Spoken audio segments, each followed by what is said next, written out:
আসসালামু আলাইকুম, আশা করি আপনারা সবাই ভালো আছেন। আপনাদের সবাইকে মাইক্রোসফট এক্সেল বিগিনার টিউটোরিয়ালে স্বাগতম। গত পর্বে আমরা পেজ লেআউটের ব্যবহার দেখেছি। এই পর্বে আমরা মাইক্রোসফট এক্সেলের ফর্মুলা ট্যাবের ব্যবহার দেখব। আপনি যদি এক্সেলে দক্ষ হতে চান, আপনাকে অবশ্যই ফর্মুলা ব্যবহারে দক্ষ হওয়া প্রয়োজন। আমি আপনাদের সবচেয়ে বেশি ব্যবহৃত বেশ কিছু ফাংশনের ব্যবহার দেখাবো। এখন আমরা একটা এক্সেল ফাইল ওপেন করি। মাইক্রোসফট এক্সেলে কাজ করার জন্য আমাদের ম্যাথমেটিক্যাল অপারেটর সম্পর্কে বেসিক ধারণা থাকা প্রয়োজন। এখানে আমি অপারেটরগুলোকে দুই ভাগে ভাগ করেছি: অ্যারিথমেটিক, কম্পারিজন।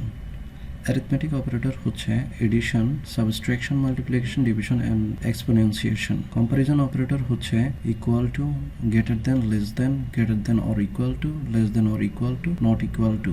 এক্সেলে ফর্মুলা লেখার জন্য আমাদের ইকুয়াল সাইন ব্যবহার করতে হবে। আমি এখানে সিম্পল দুইটি ভ্যালু নিয়ে ফর্মুলা ব্যবহার দেখিয়েছি। অ্যারিথমেটিক ইকুয়েশন এর রেজাল্ট সব সময় নিউমেরিক ভ্যালু হবে। কম্পারিজন অপারেটরের রেজাল্ট সব সময় ট্রু ফলস হবে।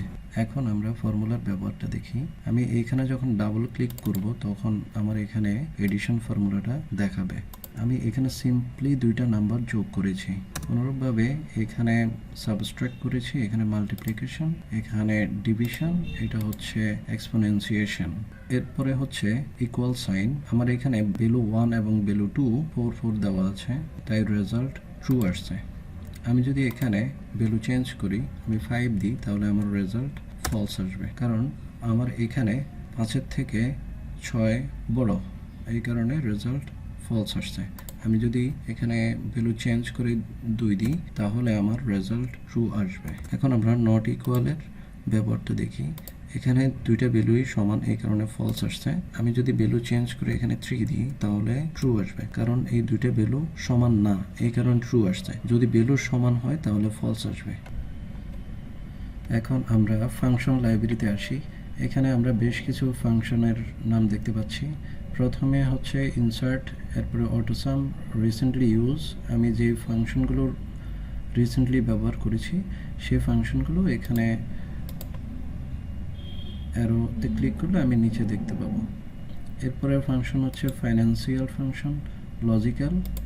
এরপরে হচ্ছে টেক্সটের অনেকগুলো ফাংশন দেওয়া আছে। এরপরে হচ্ছে ডেট টাইমের ফাংশন।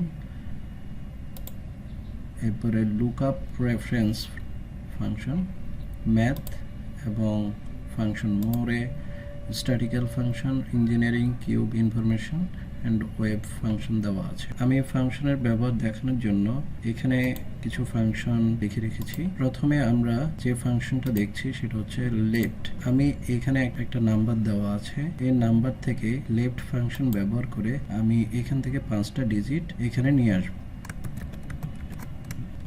এই টেক্সটটা আমি এখানে দেব। এই ফাংশনের প্যারামিটার হচ্ছে দুইটা, একটা হচ্ছে টেক্সট এবং আমরা কত ডিজিট চাই সেটা এখানে উল্লেখ করে দেব কমা দিয়ে। আমি 6 ডিজিট চাই, আমি 6 ডিজিট এখানে দিয়ে ব্র্যাকেট দিয়ে এন্টার দেব। আমার এখানে 6 ডিজিট বাম পাশ থেকে এখানে চলে এসেছে। রাইট ফাংশন হচ্ছে আমি এখানে যে নাম্বার আছে এখান থেকে আমি 11 ডিজিট এখানে নিয়ে আসব।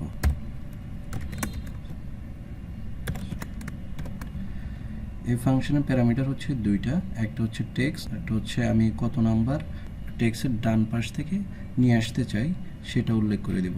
তো আমি প্রথমে টেক্সট বলতে এই নাম্বারটা সিলেক্ট করি, করার পরে আমি এখানে 11 ডিজিট আনতে চাই ডান পাশ থেকে, ব্র্যাকেট দিয়ে এন্টার দেব। আমার 11 ডিজিট এখানে চলে আসবে। আমি যখন এটাকে ড্র্যাগ করব, ড্র্যাগ করে এই পর্যন্ত নিয়ে আসলে আমার প্রত্যেকটা নাম্বারের থেকেই 6 ডিজিট এখানে চলে আসবে। এরপরে হচ্ছে আমি এখানে যদি ডাবল ক্লিক করি তাহলে অটোমেটিক্যালি আমার এখানে 11 ডিজিট প্রত্যেকটা নাম্বার থেকে এখানে চলে আসবে। আমি এখানে যে নাম্বারটা রেখেছি এটা মূলত আমি টেক্সট ফরম্যাটে রেখেছি। এটা রাখার কারণ হচ্ছে এক্সেলে আমি যখন 15 ডিজিটের উপরে কোনো নাম্বার দিব তখন লাস্টে 0 হয়ে যাবে। যেমন আমি একটা নাম্বার 15 ডিজিট এখানে লিখি,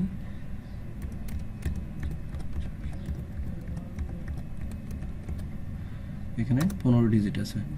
আমি যখন 16 ডিজিট লিখব, আমি এই নাম্বারটা এখানে কপি করে পেস্ট করে আমি এখানে লাস্টে 9 দিই, তখন আমি দেখব কি এই 9টা 0 হয়ে গেছে। তো এটা একটা এক্সেলের মধ্যে প্রবলেম। এটা সলভ করার একটাই রাস্তা, সেটা হচ্ছে নাম্বারটাকে টেক্সট ফরম্যাটে রাখা। তাই আমি এই নাম্বারটাকে টেক্সট ফরম্যাটে রেখেছি। রাইটের পরের ফাংশন হচ্ছে মিড ফাংশন। এটা হচ্ছে আমি যখন মিড ফাংশন, এটা প্যারামিটার হচ্ছে 3টা। আমি এই টেক্সট থেকে আমি ওয়ান হচ্ছে স্টার্ট নাম্বার, মানে এই টেক্সটের স্টার্টিং পয়েন্ট থেকে সে কত ডিজিট নিতে চাচ্ছি সেটা এখানে উল্লেখ করে দেব। ধরেন আমি 10টা ক্যারেক্টার নিতে চাচ্ছি, আমি এখানে 1 থেকে 10টা ক্যারেক্টার এখানে চলে এসেছে। এখানে ক্যারেক্টার একটু বাড়িয়ে দিই, তাহলে মোটামুটি নামটা পুরোই আসছে। আমি আবার এখানে ডাবল ক্লিক করে আমার পুরো চলে এসেছে। এরপরে ফাংশন হচ্ছে ফাইন্ড। আমি এখানে ফাইন্ড লিখে আমি এই ফাইন্ড টেক্সট, আমি একটা টেক্সট ফাইন্ড করতে চাই। এই স্ট্রিং থেকে আমি হ্যাশ কত নাম্বার পজিশনে আছে আমি সেটা ফাইন্ড করব। স্টার্টিং পয়েন্ট 1 তে আমি যখন এন্টার দেব তখন আমার হ্যাশটা 16 নাম্বার পজিশনে আছে।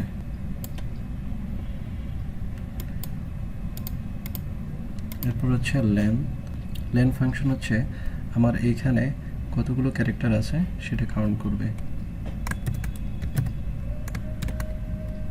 আমি এই টেক্সটটা কাউন্ট করে দেখি এখানে কতগুলো ক্যারেক্টার আছে। এখানে 14টা ক্যারেক্টার আছে। এরপরে আমরা মিড এবং ফাইন্ড এই দুইটা ফাংশনের ব্যবহার একসাথে দেখব। আমরা এই স্ট্রিং থেকে শুধুমাত্র স্টিল বেয়ারিংস লেখাটা আলাদা করে নিয়ে আসব। প্রথমে আমি মিড ফাংশনটা লিখি। মিড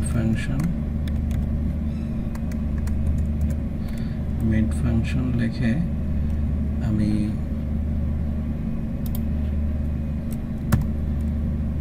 স্টার্টিং পয়েন্ট হচ্ছে 1, ফাইন্ড ফাংশন, এরপরে হ্যাশ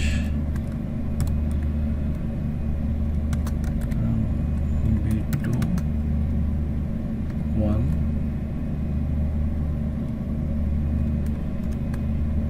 -1। এটা দিলে আমার শুধুমাত্র এই স্ট্রিংটা আলাদা হয়ে গেছে।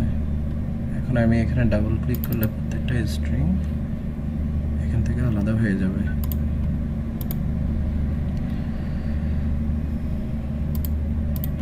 এখানে -1টা দেওয়ার কারণ হচ্ছে আমি যদি -1টা সরিয়ে দিই তাহলে আমি দেখব কি হ্যাশ সহ আমার রেজাল্টটা চলে আসছে।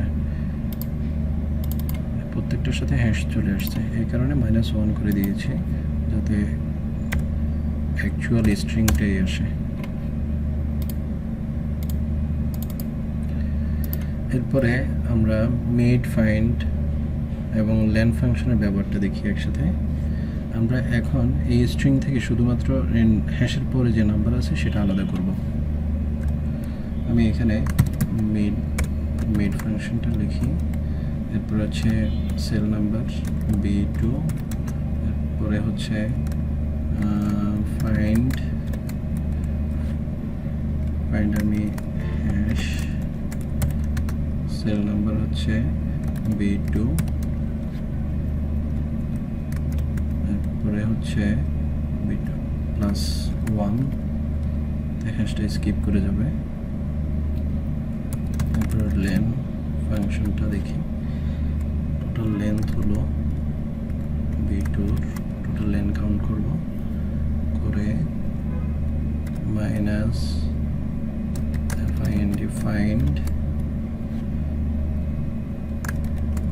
হ্যাশ দিয়ে আমি সেল নাম্বারটা দিব b2।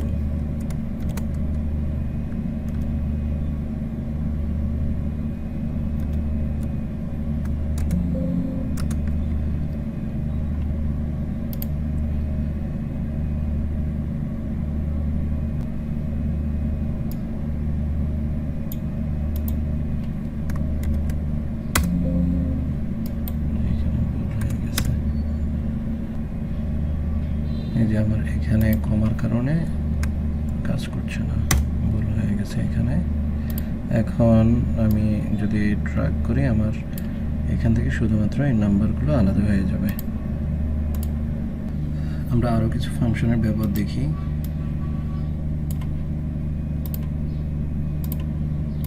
আমরা এই ট্যাবে আসি। এখানে আমি আগের শীটের মতো এখানে বেশ কিছু ফাংশনের নাম উপরে লিখে রাখছি এবং এদের ব্যবহার দেখাচ্ছি। প্রথমে এখানে তিনটা ফাংশন আছে, একটা হচ্ছে অ্যান্ড, আরেকটা হচ্ছে কনক্যাটিনেট, আরেকটা হচ্ছে টেক্সট জয়েন। এখানে ফার্স্ট নেম লাস্ট নেম এই টেক্সটগুলোকে আমি একসাথে করব। আমি এখানে প্রথমে অ্যান্ড দিয়ে দেখাই। আমি এই সেলটাকে নিয়ে অ্যান্ড, এরপরে স্পেস অ্যান্ড, এরপরে রানা, এটা দিলে আমার এই টেক্সটটা জয়েন্ট হয়ে যাবে। এরপরে আমি কনক্যাটিনেটের ব্যবহার দেখাই। কনক্যাট স্ট্রিং 1, এখানেও আমাকে একটা স্পেস ইউজ করতে হবে, যেহেতু নাম দুইটার মাঝখানে একটা স্পেস থাকলে ভালো দেখাবে, সেজন্য আমি এটাকে আবার টান দিয়ে আমার এখানে কনক্যাটিনেট দিয়ে এই লেখাগুলো একসাথে হয়ে গেছে। এরপরে আরেকটা ফাংশন হচ্ছে টেক্সট জয়েন।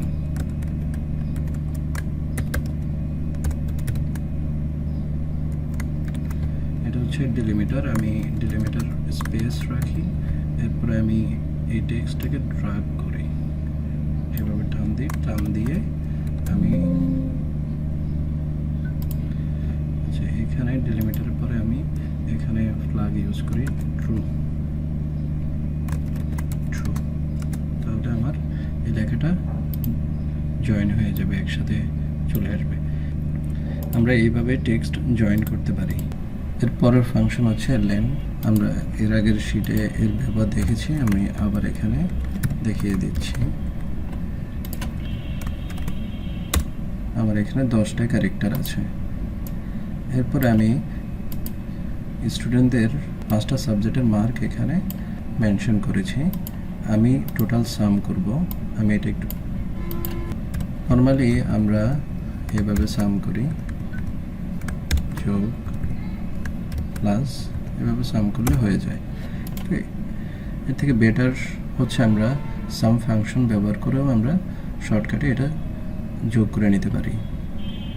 আমি এখানে সাম লিখে যে সাবজেক্ট 1 থেকে এতটুকু ড্র্যাগ করব, করে এন্টার প্রেস করব, আমার এটা যোগ হয়ে যাবে। এরপরে হচ্ছে অ্যাভারেজ।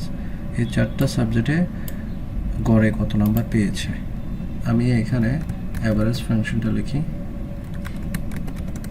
অ্যাভারেজ লিখে আমি এটা জামাল রানা 4টা সাবজেক্টে অ্যাভারেজে সে 88 পেয়েছে। অ্যাভারেজ ইফের ব্যবহারটা দেখি আমরা।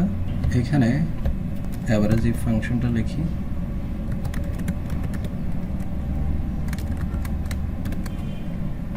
টোটাল রেঞ্জ, টোটাল মার্ক, এরপরে একটা ক্রাইটেরিয়া দিই, আমি ধরলাম 0।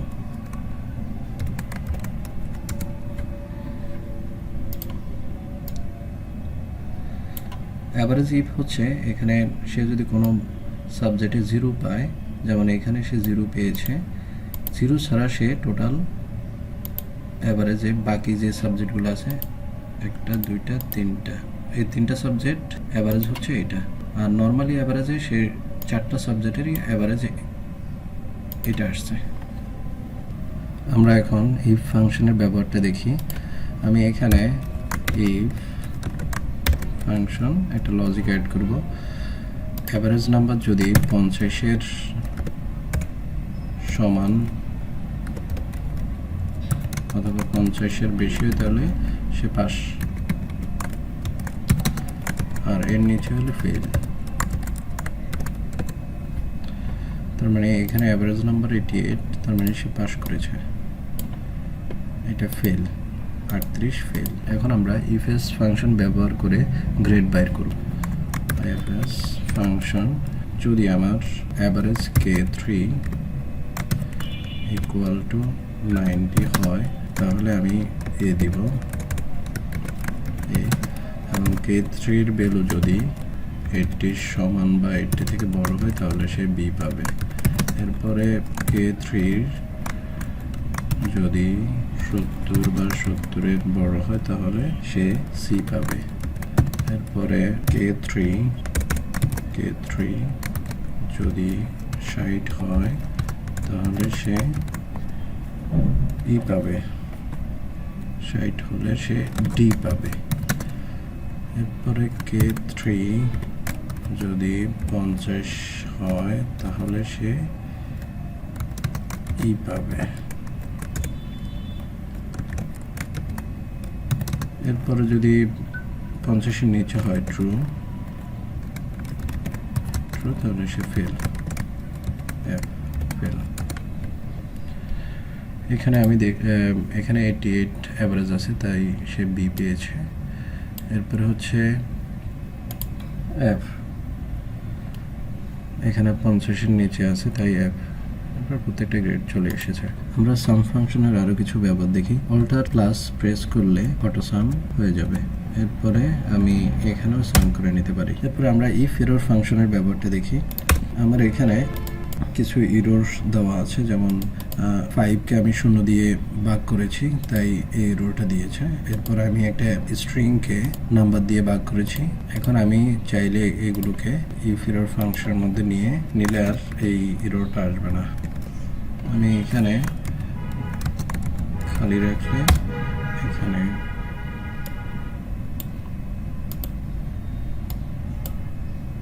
এররটা আর আসেনি।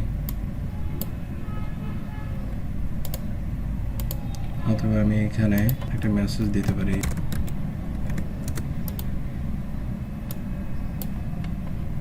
আমাদের এই পাশে আরো বেশ কিছু ফাংশন আছে, ম্যাক্স এবং মিন। আমরা যখন ম্যাক্স ফাংশন ব্যবহার করব তখন এই রেঞ্জ থেকে সবচেয়ে বড় ভ্যালুটা রিটার্ন করবে। এরপরে মিন ফাংশন হচ্ছে এই রেঞ্জের মধ্যে সবচেয়ে ছোট যে ভ্যালু আছে সেটা রিটার্ন করবে। এখন আমরা ম্যাক্স ইফ এস ফাংশনের ব্যবহার দেখব। Max if function condition base maximum value return করবে।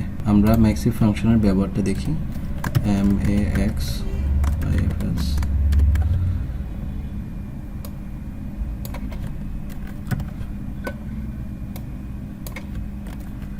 এখানে 1 ক্রাইটেরিয়ার উপর বেস করে ম্যাক্সিমাম ভ্যালু 91 রিটার্ন করেছে, কারণ এটি 1 ক্রাইটেরিয়ার সবচেয়ে বড় ভ্যালু। আমরা ম্যাক্স ইফ ফাংশনের আরেকটি উদাহরণ দেখি। এখানে ম্যাক্স ইফ এস ফাংশন দেখে আমি এখানে ওয়েট রেঞ্জটা নিই, এরপরে বি এবং ক্রাইটেরিয়া হচ্ছে বি। এখানে বি ক্রাইটেরিয়ার মধ্যে সবচেয়ে ম্যাক্সিমাম যে ভ্যালু সেটা রিটার্ন করেছে। যেমন এখানে 100 বিরগুলোর মধ্যে সবচেয়ে বড় ভ্যালু 100 রিটার্ন করেছে। আমি আরেকটি কন্ডিশন অ্যাড করি এখানে, লেভেল এবং 100। আমার রেজাল্ট হচ্ছে 50। এখানে লেভেল 100 থেকে বড় বির মান রিটার্ন করেছে। যেমন দেখেন এখানে শুধুমাত্র এই মানটা রিটার্ন করেছে, কারণ 100 থেকে 400 বড় এবং বির মান হচ্ছে 50, 50টাই রিটার্ন করেছে। ভিডিওটি দেখার জন্য আপনাদের সবাইকে ধন্যবাদ। আমি নেক্সট ভিডিওতে আরও কিছু ফাংশনের ব্যবহার ও এক্সেলের টিপস দেখাবো, এবং ভিডিওটি ভালো লাগলে লাইক, শেয়ার ও সাবস্ক্রাইব করে পাশে থাকবেন। ধন্যবাদ সবাইকে।